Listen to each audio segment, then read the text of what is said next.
자, 이 시간에는 우리가 모의고사 제2회의 이론평가 문제 15개 같이 풀어보도록 하겠습니다. 네, 여러분들이 이제 시험을 한 3주 정도 앞두고 계시는데, 실무에서는 여러분이 이제 그 실수를 줄이는 방식으로 이제 하시면 되고, 또 그 기간 동안에 우리가 이제 이론에서 말이죠. 이 이론 15문제를 얼마나 많이 이제 여러분이 맞추느냐. 예, 이게 중요하겠죠. 그래서 15문제 중에서 제 생각에는 한 10개 이상은 좀 맞출 수 있는 실력을 갖추는 것이 안전하다 이렇게 보고 있어요. 자, 1번부터 한번 보도록 하겠습니다. 다음 설명 중 옳지 않은 것은 이랬는데요. 자, 1번 보기 보면은 자본에는 자본금, 자본잉여금, 자본조정, 기타 포괄 손익 누계액, 이익잉여금이 포함된다. 아주 정확하게 말했습니다. 2번 자본금은 주식 발행수의 액면 금액을 곱하여 계산한다. 그렇죠. 자본의 자본금이라 하는 것은 바로 주식의 발행수 곱하기 액면 금액이 되는 거 맞죠? 3번 차기 주식 할인 발행 차금, 매도 가능 증권 평가 손익, 주식 선택권 감자 차선 등은 자본 조정에 해당된다. 틀렸네요. 여기서 자본 조정이 아닌 걸 한번 빼보겠습니다. 차기 주식은 자본 조정 맞고, 주식 할인 발행 차금 자본 조정 많고, 예, 이게 아니네.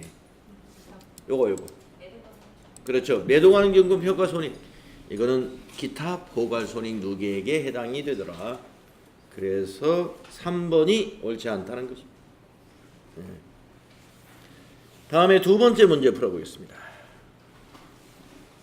다음 자료에 근거한 상품의 당기 순 매입액은 얼마냐 이랬습니다. 당기 순 매입액이 얼마냐? 네. 자, 당기 순 매입액을 한번 구해 보겠습니다. 상품 50개를 개당 3,000원에 외상으로 매입했어요. 그리고 두 번째 줄에 보면 매입 시 5,000원의 운송비가 발생했어요. 그 다음에 세 번째 줄에 보면 외상 매입을 조기에 지급하면서 2,000원의 할인을 받았답니다. 자, 계산 한번 해보세요. 순매입액 50개에다 3,000원이다. 그러면 3, 5, 15 15에 동그라미가 하나 둘 셋 넷.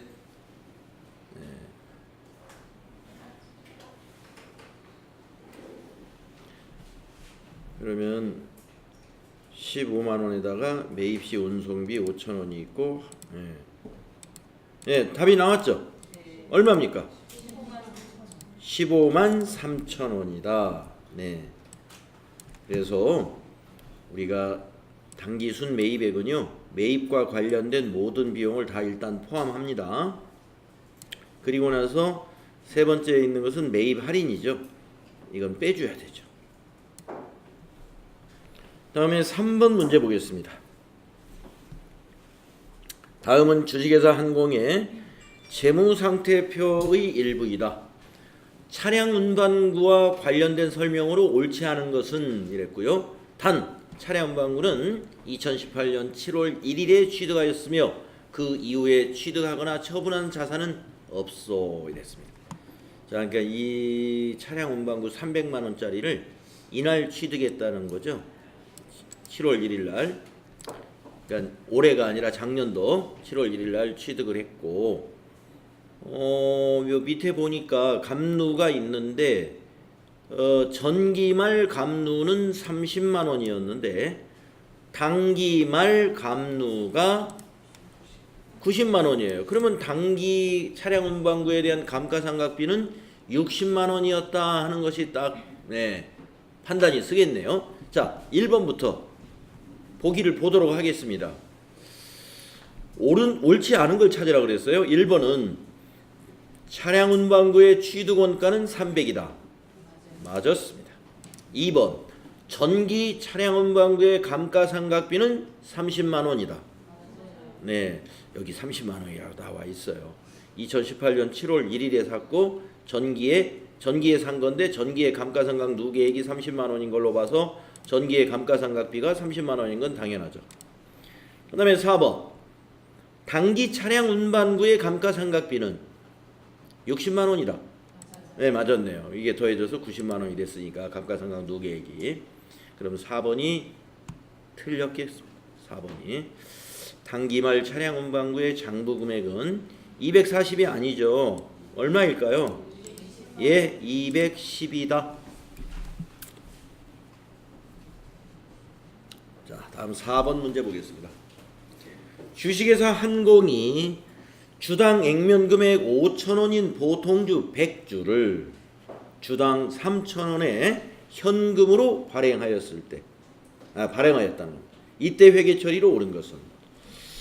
자, 우리가 유상증자를 했군요. 이런 걸 우리가 유상증자라고 하죠. 자본금을 늘렸습니다. 어떻게 늘렸느냐? 5,000원짜리 주식을 말이죠. 3,000원으로 발행했어요. 회사가 아주 형편이 안 좋은 모양입니다. 네, 이걸 우리가 할인 발행이라고 그러죠. 자, 그러면은 100주를 3,000원에 팔았습니다. 그러면 현금으로 팔았으니까 100주 곱하기 3,000원이 현금이죠. 네.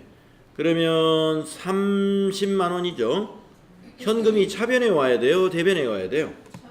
네. 자, 현금 차변에 30만 원 있는 거 여기에 하나 있고 여기에 하나 있고 여기에 하나 있습니다.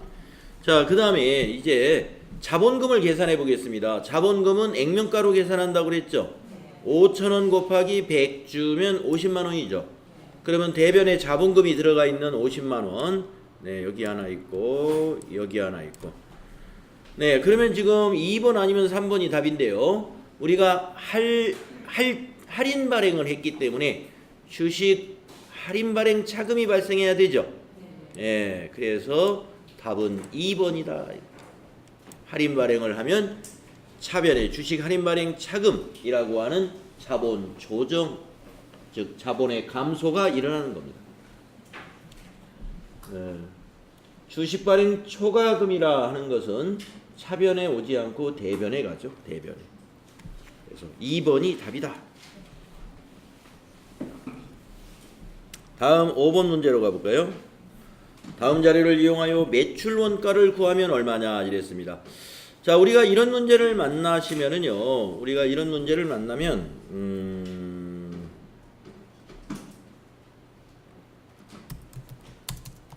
T계정 T자를 하나 옆에다 딱 그리시면 돼요. 이렇게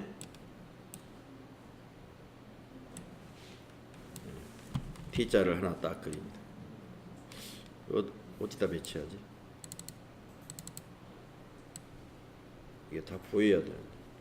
밑에다 넣겠습니다. 자, T자 하나 그렸습니다. 상품 계정을 하나 그렸어요. 자, 기초 재고라고 그랬습니다. 그러면 기초 상품 계정의 차변에 기초가 들어가죠. 15만 원 딱 써놓고 매입이 들어왔어요. 매입하면 상품 계정 차변에 오죠. 매입은 차변에 와야 돼요. 5만 원.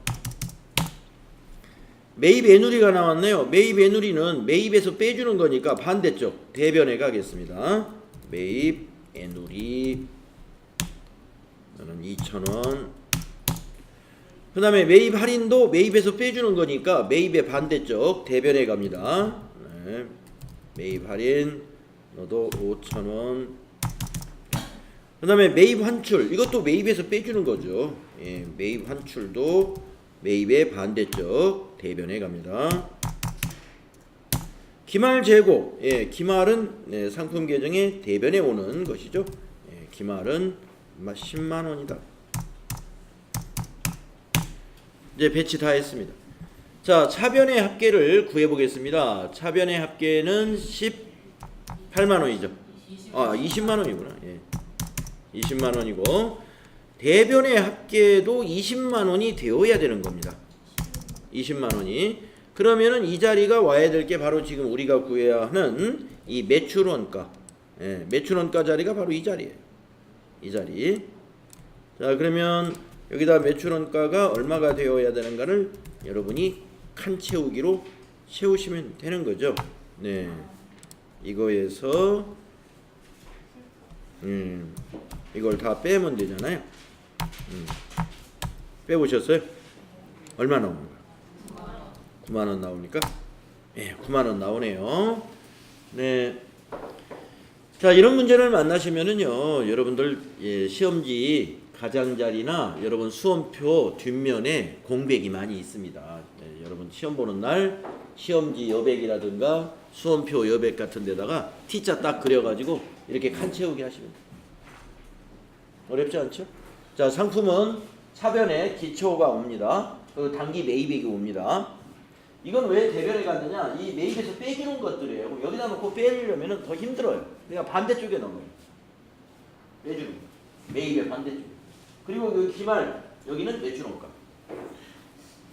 그래서 차변 대변 합계를 일치시키면 돼.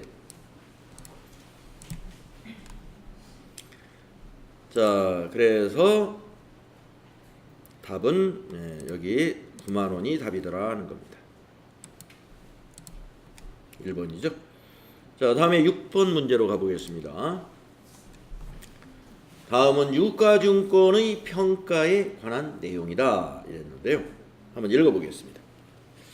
단기매매증권은 공정가치로 평가하며 결산 시 장부금액과 공정가치를 비교하여 가로 분류하고 매도가능증권은 무슨 지금 단기매매증권하고 매도가능증권을 비교해서 지금 설명을 해놨어요. 그러면 가에 무엇이 들어오는지 이제 짐작이 갑니다. 예, 단기 손익으로 분류하죠. 단기매매증권의 평가 손익은 단기 손익에 반영한다. 예, 단기 손익으로 분류하고 매도가능 증권 중 공정가치가 존재하는 경우 공정가치로 평가하며 결산 시 장부금액과 공정가치를 비교하여 무엇으로 분류하죠? 그렇습니다. 기타 포괄손익이라는 자본으로 분류하더라. 그래서 1번이 가나에 알맞는 답으로 짝지어진 것 1번이더라. 예, 단기매매증권하고 매도가능증권 이런 차이가 있는 것입니다. 예, 단기매매증권도 기말에 평가를 하고요. 매도가능증권도 공정가치가 존재하는 경우에 평가를 합니다. 그럼 공정가치 존재하지 않는다는 말이 무슨 말이냐? 매도가능증권은 장기 투자 목적으로 취득을 해놨는데 만약에 거래가 거의 없다. 그러면 공정가치가 존재하지 않겠죠. 우리가 공정가치라는 것은 시장에서 거래가 일어나는 그 형성된 가격인데, 네, 내가 만약에 B사의 어떤 주식을 가지고 있어요. 그 회사 거래가 한 번도 안 일어났어. 그러면 공정가치 모른다 이거죠. 거래가 일어났다 그래도 결산 시점에서 거래가 없어요. 상반기에는 거래가 있었는데 하반기에 한 번도 거래가 없었네. 네, 이런 것들. 뭐 주식보다는 채권 같은 거 거래가 없을 수 있습니다. 그래서 매도가능증권은 다 평가하는 게 아니라 공정가치가 존재할 때 평가합니다. 그러면서 그 평가 손익은 단기의 손익에 반영을 안 해요. 예. 기타 포괄 손익 누계액이라는 자본으로 유보시켜 놓죠. 다음에 7번 문제 가보겠습니다. 다음 내용과 관련한 설명으로 옳지 않은 것은 이랬습니다. 2019년 10월 1일 보험료 40만 원을 현금으로 지급하고 지급 시 비용 처리하였다. 10월 1일 날 보험료 40만 원이 몇 달치일까요? 자, 이 보험 계약의 기간은 2019년 10월 1일부터 2020년 9월 말까지다 이랬습니다. 네, 그럼 내년 9월 말까지니까 9개월치가 미경과 보험료가 되겠군요. 그러면 이게 결산 때 비용을 이연시키는 회계 처리를 해야 하는 건이죠. 9달치. 자, 그러면 1번부터 보겠습니다. 옳지 않은 것을 여기서 찾아보겠어요.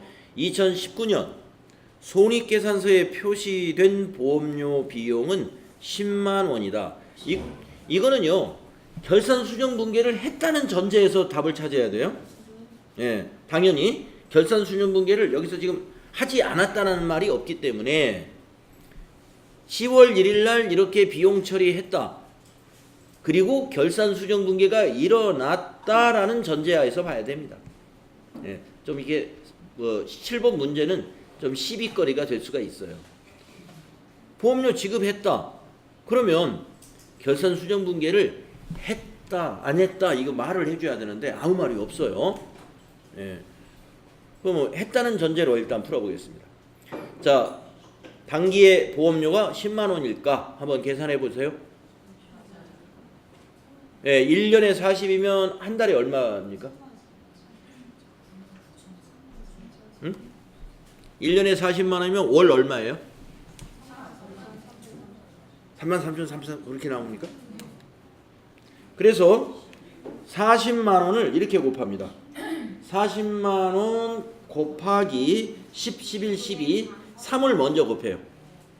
곱하기 3 나누기 12를 딱 합니다. 그러면 10만 원 딱 떨어집니다. 예, 3개월치. 3개월치. 3개월치. 그러니까 2019년도는 10, 11, 12 3개월치니까 10만 원이 맞습니다. 자, 2번. 2019년 기말 재무상태표에 표시되는 선급비용은 30이다. 그렇습니다. 이 차기께 30이니까 그게 재무상태표에 선급비용이라는 자산으로 표시되죠. 그 다음에 3번 2019년 12월 31일 결산수정분기는 차변의 보험료 발생시켰네? 틀렸네. 네. 이거는 보험료를 10월 1일 날 발생을 사십시켰기 때문에 보험료를 취소시켜주는 분계를 해야 되는데 차변의 보험료면 오히려 더 보험료를 늘리는 거잖아요. 3번이 틀렸다. 결산수정분계가 어떻게 해야 되냐면은 차변의 선급비용 30, 대변의 보험료 30. 차대변이 바뀌었어요. 2번. 다음에 4번은 결산수정분계 누락 시 재무상태표에 미치는 영향은 자산의 과소, 비용의 과대 계상이다. 그렇습니다. 3번이 다 틀렸다. 다음은 8번 문제 보겠습니다. 다음 전표를 보고 분계할 때 차변의 계정 과목으로 옳은 것은 이랬습니다. 자, 입금 전표가 있네요. 입금 전표는 차변이 현금인 거죠. 예. 그러면 답이 여기 나왔네요. 전표를 보고 분계할 때 차변의 계정 과목으로 옳은 것은 이랬단 말이에요. 입금 전표는 당연히 차변이 현금이죠. 네. 차변이 현금이죠. 그러면 여기 적요 내용으로 봐서 대변은 뭘까요? 네, 상품 매출이 되겠네요. 네. 그래서 여기서는 차변의 계정 과목을 물었기 때문에 현금이 답이 되는 겁니다.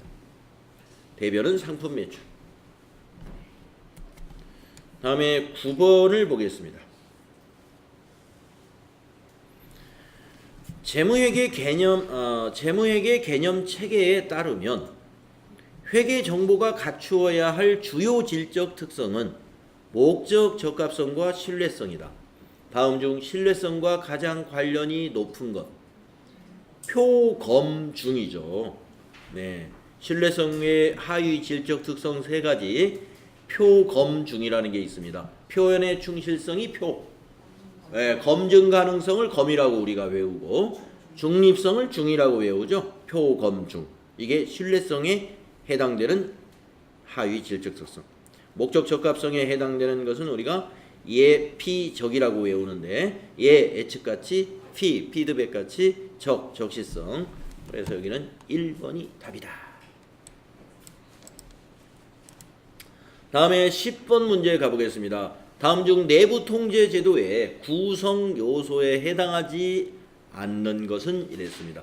내부 통제 제도의 구성 요소가 5가지가 있어요. 여러분이 이제 이거 공부한 지 좀 오래돼서 잘 기억이 안 날지 모르겠는데 뭐 저도 기억이 날는지 모르겠네요. 한번 써보겠습니다. 자, 내부 통제 제도의 구성 요소에는 뭐가 있었느냐? 5가지가 있었는데 내부 통제 제도의 구성 요소 해가지고 여러분 표로 딱 그려져 있었어요. 예. 자, 뭐가 있냐면은 첫째 통제 환경, 예. 그 다음에 통제 활동이 있어야 되겠죠.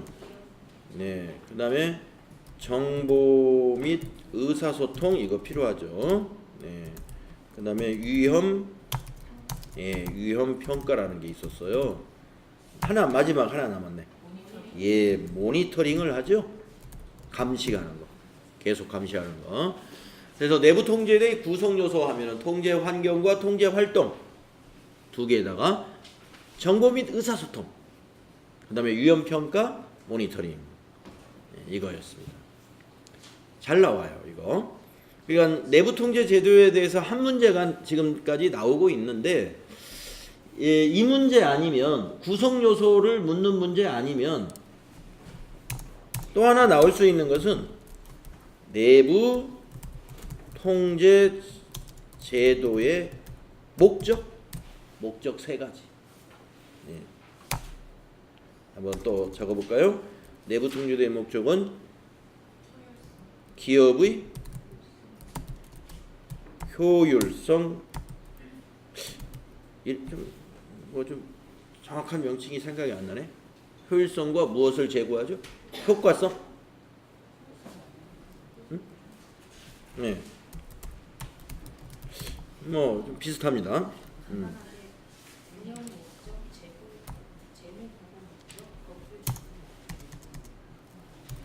재무제표의 신뢰성을 확보하는 것이 목적이고, 기업의가 아니라 기업 운영이겠네. 그렇죠. 아마 기업 운영의 효율성과 효과성을 확보, 제고가 아니라 아마 같은 비슷한 말입니다만. 네. 마지막에 하나 목적이 있었는데 그게 뭘까요? 예, 법규와 정부의 정책에 준수라는 것이죠. 예, 내부 통제 제도의 목적, 예, 3가지 나와요. 그래서 이제 이거는 내부 통제 제도의 목적이 아닌 것은 이렇게 물어봅니다. 내부 통제 제도의 목적이 아닌 것은, 요 3개는 목적이니까 이거 아닌 것을 하나 찾으면 돼요. 네. 자, 그러면은 이제 재무 회계 문제 10문제 같이 풀어봤는데 모의고사 이외에 나온 것은 까다로운 건 없는 것 같아요. 예, 이렇게 나오면 아주 쉽게 출제됐구나 이렇게 볼 수가 있습니다. 다음에 11번부터 15번은 이제 부가가치세 문제로 출제가 되는데 한번 보겠습니다. 11번 부가가치세법상 재화의 공급 시기에 관한 설명으로 틀린 것은 이랬습니다. 여러분, 재화의 공급 시기에는 원칙적으로 재화가 인도되는 때가 공급 시기죠. 일반적으로. 자, 1번 보겠습니다. 중간 지급 조건부로 재화를 공급하는 경우에는 대가의 각 부분을 받기로 한 때이다. 예, 맞습니다. 이 중간 지급 조건부하고 장기 할부 판매가, 예, 공급 시기가 이렇게 표현이 되죠. 똑같이 대가의 각 부분을 받기로 한 때. 맞았습니다. 자, 2번은 무인 판매기 기억나시죠? 여러분, 무인 판매기에 의한 재화의 공급은 무인 판매기에서 해당 사업자가 무인 판매기에서 현금을 꺼내는 때이다. 맞았죠? 네. 3번 폐업 전에 공급한 재화의 공급 시기가 폐업일 이후에 도래하는 경우에는 폐업 전에 공급한 재화의 공급 시기가 폐업일 이후에 도래하는 경우에는, 예, 재화를 인도하는 때이다 그랬는데 이게 좀 보기를 좀 잘못 냈어요.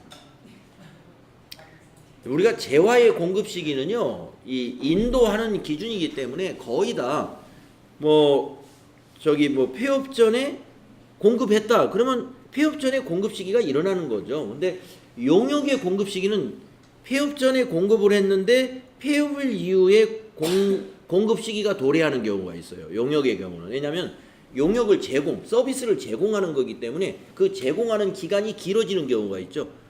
폐업을 했는데 그 일은 끝내야 되니까 네, 그런 경우가 있습니다. 그래서 여기는 용역의 공급 시기로 말을 좀 고쳐야 되고 어쨌든 말이 틀렸는데 이 3번이 틀렸는데 용역이든 재화이든 간에 우리가 폐업 시의 공급 시기는요 재화를 인도하는 때 기준이 아니라 폐업일이 됩니다.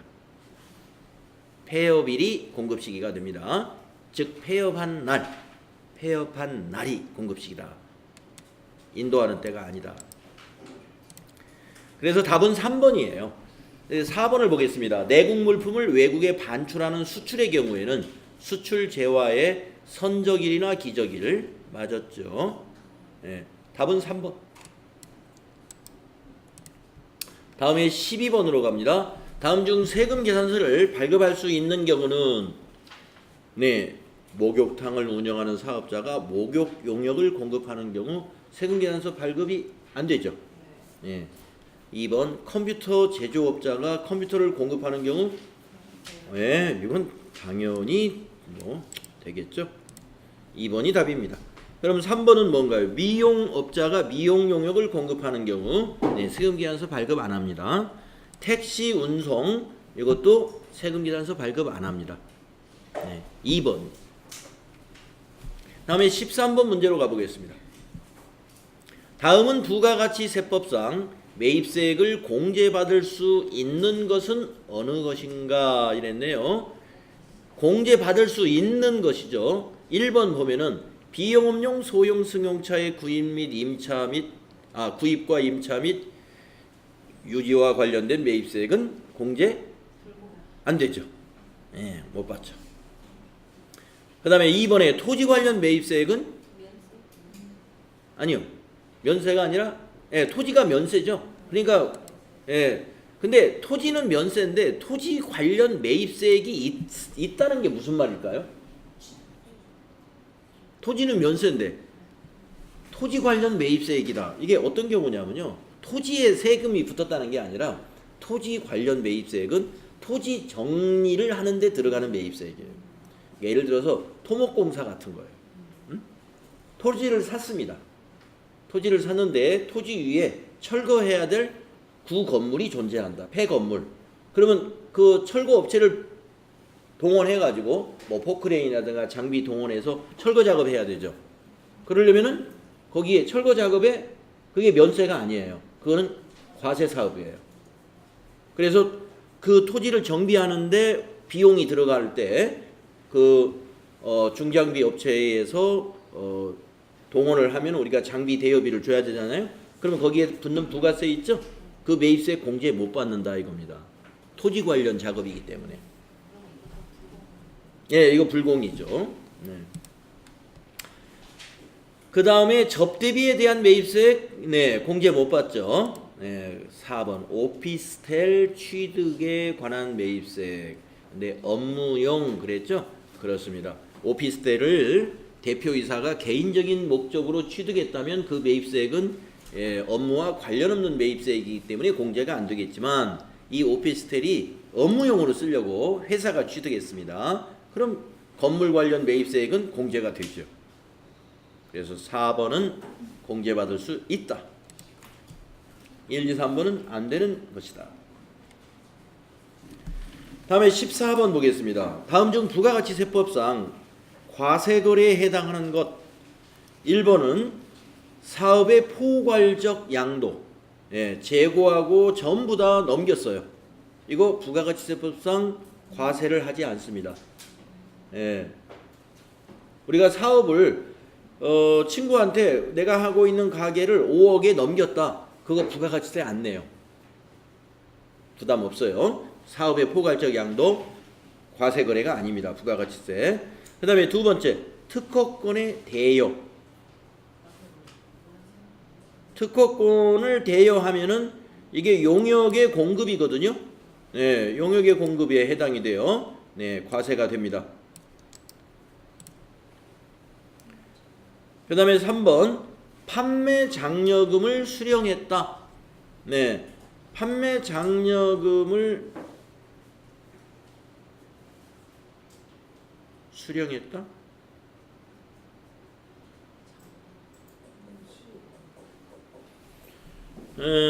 수령했다는 것은 받은 건데 그거에 대해서 과세가 된다. 안 되죠?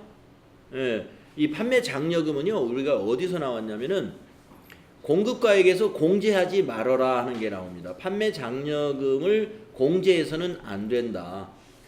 네, 우리가 매출을 했는데 A라는 거래처에다가 1,000만 원을 매출을 하면서 이번 달에 1,000만 원 너무 많이 팔아줘가지고 고맙다 그러면서 어떤 우리 회사의 제도에 의해서 300만 원의 장려금을 그 회사에 줬다고 봅시다.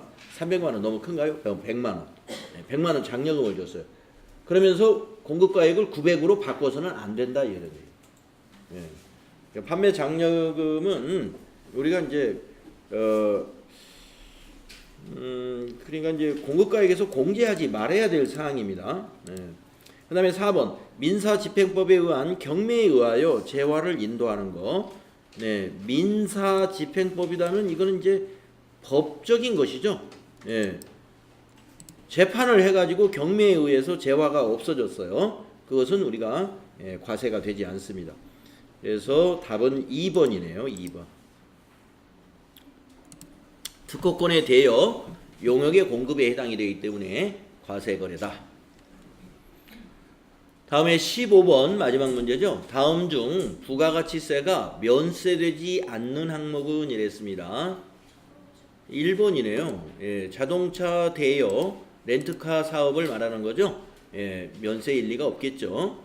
2번 국가나 지방자치단체에 무상으로 공급하는 재화는 면세입니다.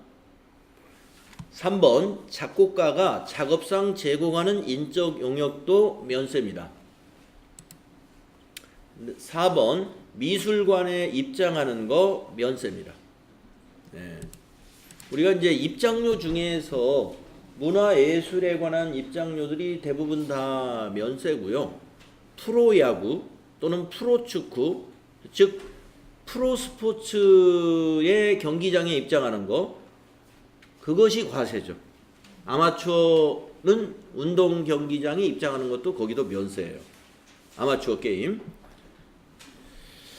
자, 이렇게 해서 15번은 면세되지 않는 것은 자동차 대여 사업 1번이었다.